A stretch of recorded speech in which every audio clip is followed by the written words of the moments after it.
Polonia 2019. Mi hermano y yo, en esta ocasión, no mostraremos nuestras caras en respeto al contenido del vídeo. Estamos en Auschwitz, concretamente en Birkenau.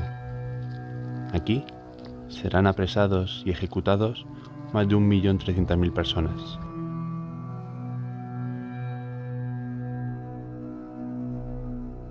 El 1 de septiembre de 1939, la Alemania nazi comenzaría a invadir Polonia por el oeste.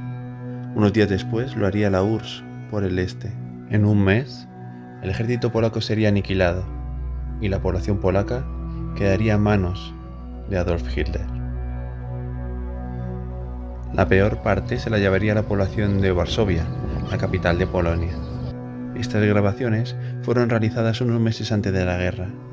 Varsovia contaba con 350.000 personas de población, el 30% del país. Era un centro de cultura y vida de la comunidad judía, la segunda comunidad más grande de judíos del mundo, después de Nueva York. Nadie podría haberse imaginado lo que se les venía encima. El 20% del total de la población no vería el final de la guerra.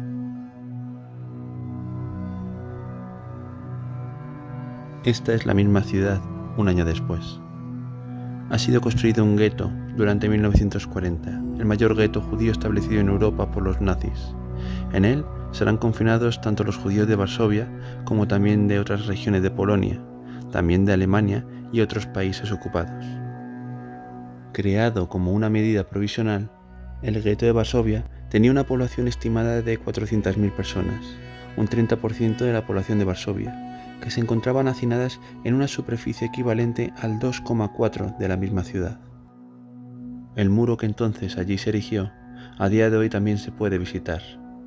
Muchas veces se puede ver en el suelo el espacio limítrofe que ocupaba como un memorial recuerdo de lo que allí sucedió. Miles de familias fueron expropiadas y se quedaron sin nada en plazas como la de la escena de la lista de Schindler que vemos ahora. Plazas como Cracovia, la misma donde se rodó, hacen homenaje a donde miles de personas perdieron todo. Con poco más que una maleta en la mano, se dirigieron hacia su nuevo hogar, dentro de un muro. Ese mismo muro que pudimos ver y tocar en la actualidad. Se encuentra protegido entre los edificios, camuflado como si no quisiera que lo encontraran. Esa línea rosa es la línea que delimita lo que fue entonces el gueto. Ese mismo gueto que se encuentra marcado en una placa dentro del muro. Ese muro que vio tanto dolor y tanto sufrimiento de tantas personas inocentes. Durante mucho tiempo, las enfermedades y el hambre fueron los reyes de esa zona. Las familias sobrevivían ayudándose las unas a las otras. Muchos no tenían tanta suerte y perecían en el intento. Lo más duro de todo era la incertidumbre del futuro que les esperaba, un futuro que ya se empezaba a planear a cientos de kilómetros. Para aquella época, Auschwitz solo era un pueblo que estaba cerca de un campo de tránsito para transportar a polacos como mano de obra. Tras remodelar antiguos barracones de la caballería polaca, los dirigentes nazis construyeron a principios de 1940 el campo de concentración de Auschwitz. El engañoso cartel Arbeit macht frei, que significa el trabajo hace libre, daba la bienvenida a los prisioneros polacos que ya no cabían en las cárceles. Trabajar prácticamente hasta la muerte era el final de la mayoría de ellos. Si no eran considerados aptos, eran asesinados en el acto. Una cosa era cierta, los alemanes lo tenían todo perfectamente organizado. Nada era al azar y todo se aprovechaba. Todos los prisioneros realizaban trabajos y, a excepción de la fábrica de armas, el domingo se reservaba para la limpieza y las duchas. Pronto su población se multiplicaría con la llegada de miembros de la resistencia, intelectuales, homosexuales, gitanos y judíos. Pasear entre los bloques da una sensación extraña de tranquilidad, una sensación de algo no va bien en este lugar, un lugar que ha vivido mucho y que parece que habla en gritos de silencio. Dividido en bloques, uno de los más aterradores es el número 10, el bloque médico. Allí, su director médico, el Dr. Josef Mengele, experimentó con hombres y mujeres, principalmente con estas últimas. Su mayor monstruosidad fue experimentar con gemelos. Utilizaba a uno para experimentar y a los otros como grupo de control. Si uno de los niños gemelos moría en el proceso, el hermano gemelo ya no tenía utilidad y por tanto era eliminado. Y aún así, había bloques aún peores. El número 11, el bloque de la muerte, la prisión dentro de la prisión. Aquí es donde se aplicaban los castigos. No importaba si eras inocente o culpable, muchas veces había que dar ejemplo para el resto de prisioneros. Por medio de falsos juicios, que no duraban ni 15 minutos, se determinaba el castigo del culpable. Muchas veces eran encerrados en estas celdas de 1 metro cuadrado, los cuales llegaban a ser ocupadas hasta por 5 prisioneros a la vez. Durante varios días no comían, no dormían. Muchas otras veces, ahorrando la tortura, eran ejecutados directamente. Para ello existía el muro de la muerte, el cual se encontraba forrado con caucho para aminorar el ruido de las balas. Como este proceso era lento y además costoso en balas, las SS realizaron en el bloque 11 las primeras pruebas de gas Ciclón B. A partir de lo que consideraron un éxito, se empezó a construir la primera cámara de gas y un crematorio. Cerca del final de la visita, la guía te explica que en esta horca fue ahorcado el comandante de campo Rudolf Höss en 1947 por crímenes contra la humanidad. Es inevitable que se junte un poco el odio y la justicia en una nerviosa sonrisa en tu cara. Justo al lado podemos ver la única cámara de gas que se mantiene en pie, pero eso es una historia que contaremos más adelante. Para 1941, Adolf Hitler ya había encontrado la solución final al problema de los judíos en Europa. A solo 3 kilómetros del campo de concentración de Auschwitz I fue creado el de Birkenau. Su objetivo no era mantener prisioneros para trabajar, como en Auschwitz I y III, sino su exterminio.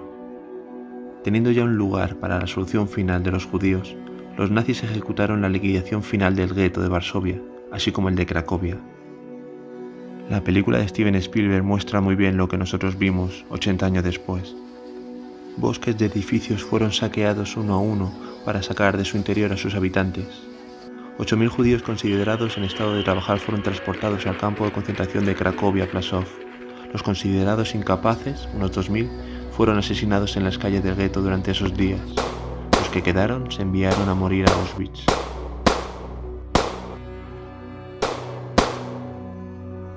Seis días era lo que se tardaba desde el gueto de Varsovia hasta el campo de concentración de Auschwitz-Birkenau. En el proceso de transporte, los judíos eran hacinados en vagones de transporte de mercancías de los trenes, muchas veces sin agua, sin comida y en repetidas ocasiones bajo un calor intenso del verano. En coche, la distancia en tiempo desde Varsovia hasta Birkenau es de 3 horas. Los trenes de entonces no iban tan rápido como un coche, y su velocidad de unos 25 km por hora hacía el viaje muy largo. Tan largo que muchas veces cuando abrían las puertas en su destino, 3/4 partes de la gente que había sido transportada habían muerto en su destino.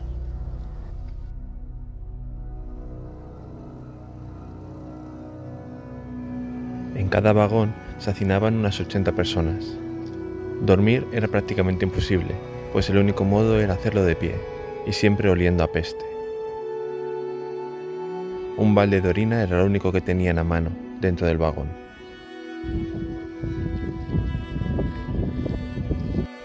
La bienvenida a Auschwitz era sencilla: gritos, insultos y perros ladrando. A partir de 1944 se extendieron las vías para que entraran directamente al campo. Algunas veces al llegar eran dirigidos directamente a la cámara de gas. Algo tan nimio como la derecha o la izquierda se convertía en algo vital. Los de la derecha eran seleccionados, los de la izquierda iban directos a la cámara de gas. Los de la izquierda solían ser gente mayor o niños muy jóvenes, gente que por lo tanto no podría trabajar lo que les restara de vida. Los nazis seleccionaban prisioneros bajo la supervisión del SS Hauptsturmführer Dr. Joseph Mengele para ser enviados a campo de trabajo o para experimentación médica. Era común el grito de gemelos. Las madres evitaban que se viera a sus hijos juntos si lo fueran, para evitar que fueran enviados al bloque 10.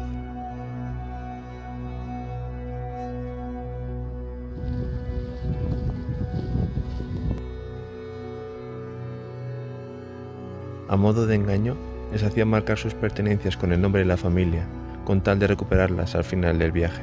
Todo estaba pensado, así no pensarían en su futuro final. Cada maleta que se ve en el museo es una historia por contar. A veces da vértigo leer los nombres y saber que detrás hay personas. Una de las maletas pertenece a Margot Frank, la hermana de Ana Frank. En 1944, la familia de 8 miembros fueron enviados a Auschwitz. Ana y Margot pasaron un mes dentro de Auschwitz, pero posteriormente fueron trasladadas a Bergen-Belsen, donde murieron por tifus. El único superviviente, Otto, el padre de familia, sería el único que regresaría a Ámsterdam. Aquí es donde la familia Frank y cientos de miles de personas vivieron sus últimos días de vida. Ahora es un bosque de chimeneas, pero entonces eran los barracones donde vivían los prisioneros. Los nazis, a sabiendas de que el campo iba a caer en manos rusas, quemaron las pruebas.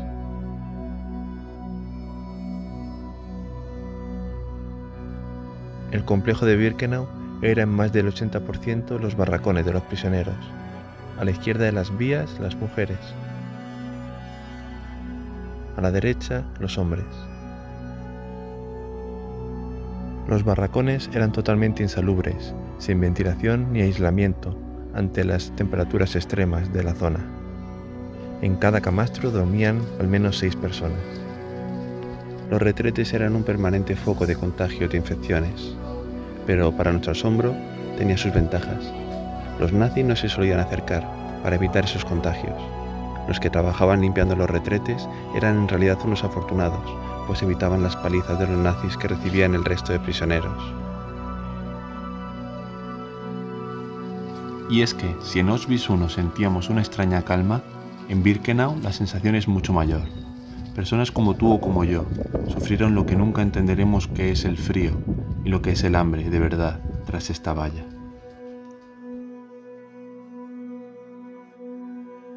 Mientras los seleccionados a la derecha del andén se dirigían a unos meses de vida bajo tortura y una más que posible muerte, los seleccionados hacia la izquierda ya habían fallecido sin saberlo. Como si se tratara de una pesadilla, la inevitable trampa que sesgaría todas sus vidas se producía en calma y en silencio. Porque si Auschwitz I tenía una cámara de gas, en Birkenau había 4 cámaras trabajando a máximo rendimiento. Estas mismas escaleras que reprodujo Spielberg son copia exacta de las auténticas que, escalón a escalón, bajaron más de 1 millón de personas. El proceso era sencillo: vestuario, cámara de gas y hornos crematorio, todo calculado para liberar al mundo de su presencia.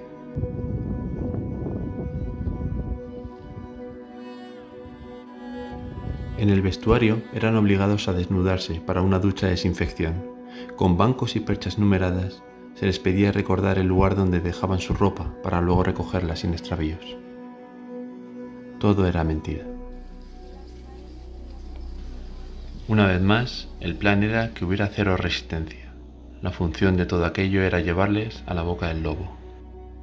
La cámara de gas estaba bien camuflada con tuberías y alcachofas de ducha habituales de la época.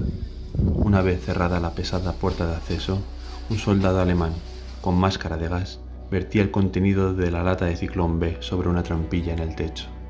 La altura de las personas era un factor clave a la hora de morir afectado por el Ciclón B, y es que, al ser este más ligero que el aire, se acumulaba en la parte superior de las cámaras de gas, acabando primero con los adultos.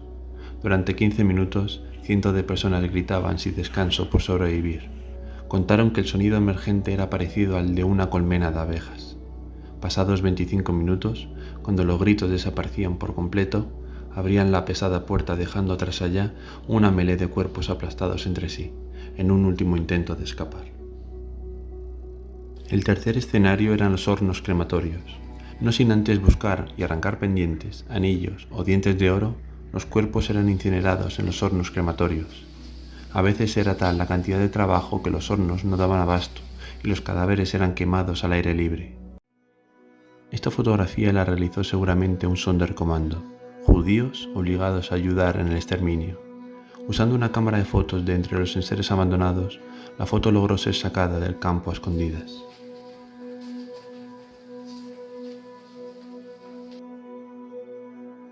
Para agosto de 1944, la guerra presagiaba una derrota alemana. Con un frente abierto en Italia, en Francia, y con los rusos de ofensiva en el este, el pueblo de Varsovia se levantó en armas contra la ocupación nazi. Con apenas una decena de armas automáticas y muchas pistolas de corto alcance, la resistencia polaca luchó calle por calle contra sus opresores. La lucha desigual hizo fracasar la sublevación, debido mayoritariamente a que los aliados no actuaron en su ayuda. Los motivos de esta decisión no los contaré en este vídeo. Lo que sí contaré es la brutal opresión que sufrieron como venganza. El levantamiento enfureció tanto a los nazis que, además de diezmar cruelmente a la población superviviente, Hitler dio orden de borrar la ciudad del mapa. Tal fue así su deseo que dinamitaron casa por casa toda la ciudad.